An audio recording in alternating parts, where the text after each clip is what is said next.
So finally it's the top 10. My top 10 favourite hard rock and heavy metal albums of all time. Number 10, Cupid 7 Keys Part 1 by Helloween. Which, you know, it's that. But yeah, Cupid 7 Keys Part 1. Far superior to Cupid 7 Keys Part 2, which is also good. This is the beginning of power metal. In 1987, German band Helloween pretty much invented power metal. I mean, it had been brewing and with things like Rainbow and Ronnie James Dio's solo work and stuff like Manowar, apparently, something to do with it. But yeah, really, power metal as we understand it today really began with Helloween's Cupid 7 Keys Part 1, and it's an amazing album. I mean, power metal is often a bit cheesy and I don't always enjoy it much, but Helloween, on this album in particular, this is power metal I enjoy. It still has a bit of thrash to it, I think that's why. I mean, the opening to Helloween it sounds quite heavy and thrashy, really, in a way. Maybe not thrash as such, but it's heavy, and the cheese, it doesn't feel too cheesy, this album, actually. It feels like a really accomplished metal album which has that epic fantasy theme feel to it. It's really good. Favourite tracks are A Little Time, which is a great song about making the best of your life, I suppose, your short time on this planet. But it's a really good song. Future World, which is a bit cheesy, but I like it. I find it very uplifting and it makes me smile, and it's a happy, nice song. And then Helloween, the big epic song Helloween, which just is musically so amazing. And I mean, it's part of the big Cupid 7 Keys storyline. It's the big moment where he has to decide whether to, you know, which force, whether the force of good or the force of evil, which one to be influenced by. But it's such a big, epic song. The guitar solo in the middle is amazing, as well as the breakdown that precedes it. Yeah, that bit, there's a light shining, so it's shining on me. And then the guitar after that is awesome. And it's just, this is a brilliant album. And it's not often I like power metal, but this album, wow, it's just high quality, great stuff. Number 9 is Rainbow Rising by Rainbow, 1976. Talking of power metal, this is like the godfather of power metal. Ronnie James Dio, Ritchie Blackmore on guitar. Yeah, Ritchie Blackmore of Deep Purple formed Rainbow with Ronnie James Dio on vocals. It's interesting how all these things connect, because Ronnie James Dio then went on to be vocalist in Black Sabbath after Ozzy was kicked out. Interesting. But this 1976 album, Rainbow Rising, is a complete classic. It's a massive influence on power metal. There would be no power metal without it, really, because Ronnie James Dio brings those fantasy lyrics, that epic operatic kind of feel to this hard rock / heavy metal music. Yeah, I mean, it kind of slots into a similar kind of music as Deep Purple in a way, Rainbow, obviously with Ritchie Blackmore, that's inevitable. But yeah, again, you've got keyboard and stuff in there as well. But yeah, it's so epic and so proto-power metal-ish at times. I mean, just Ronnie James Dio's lyrics are just amazing throughout, as well as his singing, obviously, on Tarot Woman and Starstruck and Run with the Wolf. You've got, of course, the second half of the album is comprised of 2 big epic tracks, which really are part 1 and part 2 of the same kind of storyline in the lyrics. Stargazer and A Light in the Black. Wow, and I mean, yeah, Run with the Wolf goes there with Metallica's of Wolf and Man as being a metal song about being a werewolf. It's a great song though. I mean, the album opens with this fucking keyboard flourishy thing, which is really great, and then dandelion, dandelion, dandelion, the rock comes in with the guitars, and Tarot Woman's a great song as well. Starstruck, an interesting song because it's about being stalked. It's about a male being stalked by a woman. A man being stalked by a woman, which is perhaps unusual. But I guess if you're a rock star, it can happen. It's a really good song as well. And then, as I said, Stargazer. This wizard, the people basically slaves building this tower so that the wizard can fly. For me, it feels almost like this isn't a wizard, they just think it's a wizard because they're pre-industrial society that actually is an alien that's crashed, that when they put his wing together they're rebuilding a spaceship for him so that he can go into the star. And I feel like he takes them with him when he goes up, so they see this. Well, I mean, it's probably just my silly interpretation of it, but it feels to me like this kind of, what do we do now that we've seen all this? We can't just go back to the way we were, and yeah, just because of the whole mind-blowingness at the end of Stargazer. But as it says, you know, it falls instead of rises, and there's blood on the stand. But yeah, Light in the Black seems to be like, now we're going home again now. We're steering our way back home. A light in the black would also make sense if it's space travel, because it's like there's the Earth, the sun there. It's just... But I don't know. People say though the whole thing is a metaphor of like fascism and stuff, and so I don't know. Or it could just be a fantasy story about wizards and whatever. But I don't know. It doesn't matter. Musically, lyrically, everything is dead. Both those tracks, Stargazer and A Light in the Black, are just so amazing and so accomplished. This album is a complete classic and it's wonderful, and I love it. Rainbow Rising. Number 8, Black Sabbath, Master of Reality. My favourite Black Sabbath album. This is where Iommi started down-tuning his guitar. It has that deep, doomy, real... the sound of the guitar is just so growly and low-end. That's what makes this album so much more satisfying for me than their earlier stuff. And yet they've not really gone full on psychedelic and that. I mean, a little bit, because I mean, there are some weird little instrumentals like Embryo and Orchid. There's this Solitude is a very, but they were always doing weird things like that. Anyway, you've got Planet Caravan and Paranoid. Yeah, Solitude is a mellow, kind of chilled out, very sad song. It's actually really beautiful. With flute in it and everything as well. But I mean, you know, there's still, when they're doing the metal, it's still straightforward metal. There's you know, Sweet Leaf is about cannabis. After Forever, Lord of this World, good tunes. Obviously the big ones that everyone loves on this album really are Children of the Grave. I mean, what a riff.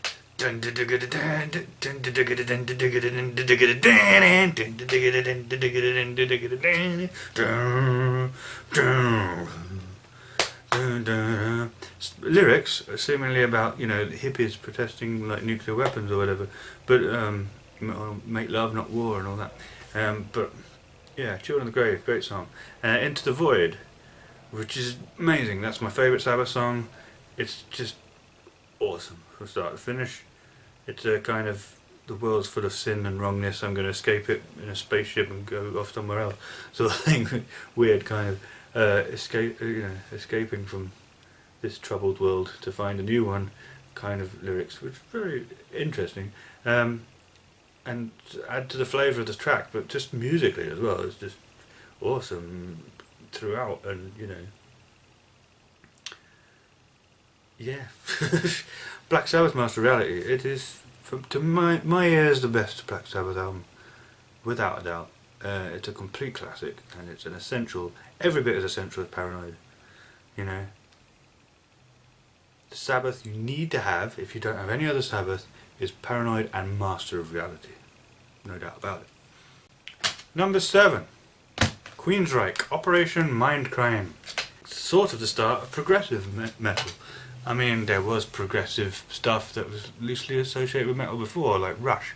But yeah, really the beginnings of it being a separate subgenre of metal, I think in its own right sort of thing, with Queensryche, and you know, Dream Theater a bit later, weren't they? So it's Queensryche.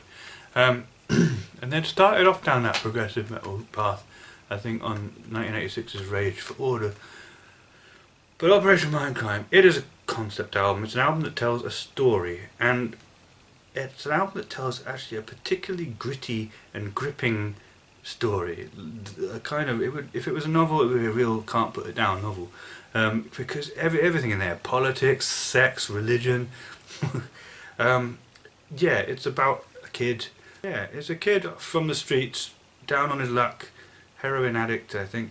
Yes, who gets so angry and frustrated with the cruel, selfish, capitalist world that he lives in, that he's taken in by this this revolutionary kind of communist movement run by Dr. X, who basically uses him as a kind of killing machine to shoot people and kill people and stuff. And he falls in love with this prostitute that became a nun, prostitute turned nun. He goes to see her, and he falls in love with her. But then Dr. X is like, she knows too much, so you need to kill her. And then it's a little bit vague in the album actually as to whether he kills her or not. I mean, in the song Sweet Sister Mary, she seems at several points to be begging him to actually take her life because she can't handle all the sordid memories in her mind. See, the priest was using her sexually as well. That's part of the thing. It feels as if, I mean, they had sex, that's quite clear, but it feels as if he may have actually killed her in the end, partly because she was begging him to, partly because, you know, he was told to. That sort of hold in his mind that Dr. X had. If that's the case, he seems to forget that he did it, and forget that she's dead. Many people seem to think no, and it was actually Dr. X that killed her, kind of off screen as it were.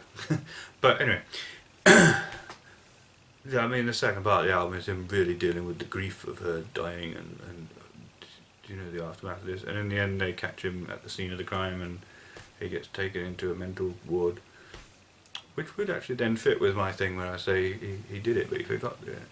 But anyway, but I suppose it could also fit with them thinking that he did it and that he's forgotten to do it. But anyway, yes, and it's a brilliant album. I mean, very emotional, powerful music. The Geoff Tate's vocals are just very powerful and emotional. And it's just very accomplished musically, and it's just a brilliant album. And unusual in albums that tell a story in that it's actually a story you can follow and that is genuinely gripping. Like if it was a novel, like I say, it would be one of those novels you just couldn't put down. I mean, it's, like I said, it's got everything in there. There's sex and violence and religion and politics and it's brilliant. Number 6, Obituary, Cause of Death. That's what the album artwork looks like. Kind of creepy and awesome. And yeah, the album artwork, can you see it well there? Can you see the spider, the kind of person caught in a spider's web thing there? Giant spider, a tree with all the skulls, that big scary eye. Awesome artwork. Obituary, Cause of Death. And it was actually artwork. I saw it in Kerrang magazine. I saw an advert for this album and bought it pretty much purely on the basis of the album artwork, which could have been a very bad move, but luckily I absolutely adored the music, and it's remained one of my favourite death metal albums of all time to this day. And you know, basically I was 15 years old when I got into Cause of Death, and yeah. I like Obituary's death metal style, particularly on this album. I like that you have these doomier, slower passages mixed in with the fast passages. Really guttural vocals, gory subject matter about, I don't know, zombies rising from the grave and attacking people. It seems to me a lot of the lyrics seem to be about.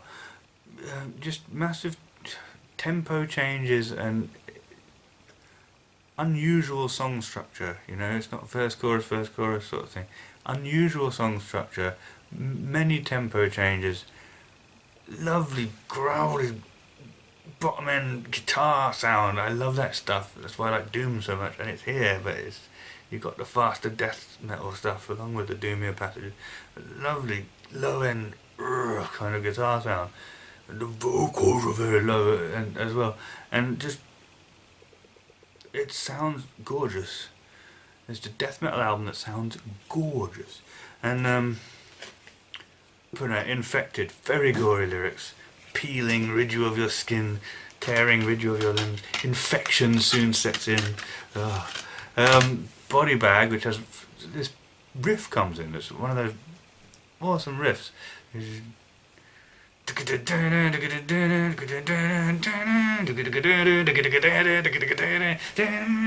one of those riffs you just can't help get into. Chopped in half, another one with really gory lyrics. Chopped in half, feel the blood spill from your mouth. With that thing of which is the sort of music you want to suggest something chopping something short. Cause of Death. Lovely melodic, kind of slow opening with the guitar, and quite bluesy at times, the lead guitar sounds on this album. But when the song kicks in properly, it's like fast. It's really fast. Yeah, Cause of Death is a great song. Memories Remain, lovely song about, I don't know, it seems to be about reincarnation. It's like life goes on even after death. But it's such a great track as well. This is an album that is amazing. It's a death metal classic from 1990 by one of the classic old school Florida death metal bands, Obituary.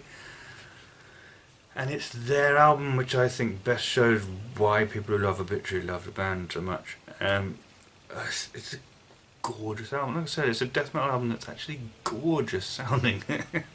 And I love it.